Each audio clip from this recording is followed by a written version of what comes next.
அனைவருக்கும் வணக்கம். இந்த வீடியோவில் நம்ம என்ன பார்க்க போகிறோம்னா 12th standard chemistry public question collection தான் பார்க்குறோம். யூனிட் 9 ஃபஸ்ட்டு கொஸ்டின் என்ன அப்படின்னா, how are metals protected from the corrosion by cathodic protection method March 2020 கேட்டிருக்காங்க. செகண்ட் கொஸ்டின் வந்து ஒரு சம்மு கேட்டிருக்காங்க. இந்த சம்மை நோட் பண்ணிக்கோங்க. நோட் பண்ணிவிட்டு இந்த சம்மை வந்து ஒர்க் அவுட் பண்ணி பாருங்கள். Next third question, state Kohlrausch law and explain any one of the application June 2020 கேட்டிருக்காங்க. இது ஒரு இம்பார்ட்டன்ட் கொஸ்டின். இந்த லெசனை பொறுத்த வரைக்கும் ஸ்டேட் கோலர்ஸ் லா, ஃபேரடேஸ் லா, இந்த 2 லா தான் இருக்குது. இந்த லாலேருந்து ஒரு கொஸ்டின் கண்டிப்பாக வர சான்சஸ் இருக்குது. ஸோ இந்த 2 கொஸ்டினும் கண்டிப்பாக படிங்க. நெக்ஸ்ட்டு ஃபோர்த்து கொஸ்டினுமே ஒரு சம்மு தான். ஸோ இந்த சம்மை நோட் பண்ணிக்கோங்க. நோட் பண்ணிவிட்டு ஒர்க் அவுட் பண்ணி பாருங்கள்.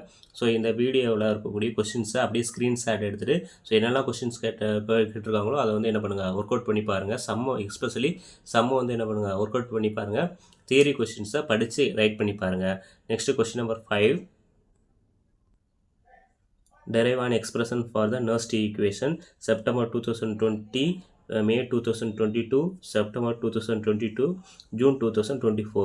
ஸோ 4 times கேட்டிருக்காங்க. இதுவுமே ஒரு இம்பார்ட்டன்ட் கொஸ்டின், Nernst equation அப்படிங்கிறது. Next question number 6, define equivalent conductance August 2021 கேட்டிருக்காங்க. Next question number 7, what are the factors that affect electrolytic conductance August 2021, May 2022 கேட்டிருக்காங்க. ஸோ இது ஒரு இன்சைடு கொஸ்டின். ஸோ இந்த கொஸ்டினை படிங்க. Next question number 8, state Faraday's law of electrolysis August 2021, April 2023 கேட்டிருக்காங்க. Next question number 9. So question number 9, question number 10, next question number 11, question number 12. So இந்த question எல்லாமே sum தான். ஸோ இந்த சம்மை எல்லாமே நோட் பண்ணிவிட்டு இந்த சம்மை ஃபுல்லாக ஒர்க் அவுட் பண்ணி பாருங்கள். ரொம்பவே யூஸ்ஃபுல்லாக இருக்கும். ஸோ இந்த லெசனை பொறுத்த வரைக்கும் தியரி கொஸ்டின்ஸ் கம்மி தான்.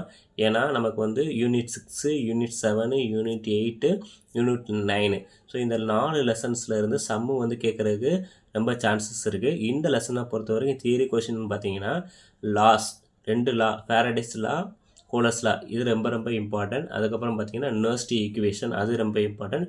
ஃபேக்டர்ஸ் அஃபெக்டிங் எலக்ட்ரோலைட்டிக் கண்டக்டன்ஸ், இது ஒரு இன்சைடு கொஸ்டின். இந்த கொஸ்டின் ரொம்ப இம்பார்ட்டன்ட். ஸோ இந்த லெசனை பொறுத்த வரைக்கும் இந்த கொஸ்டின் நீங்கள் கவர் பண்ணாலே போதுமானதாக இருக்கும்.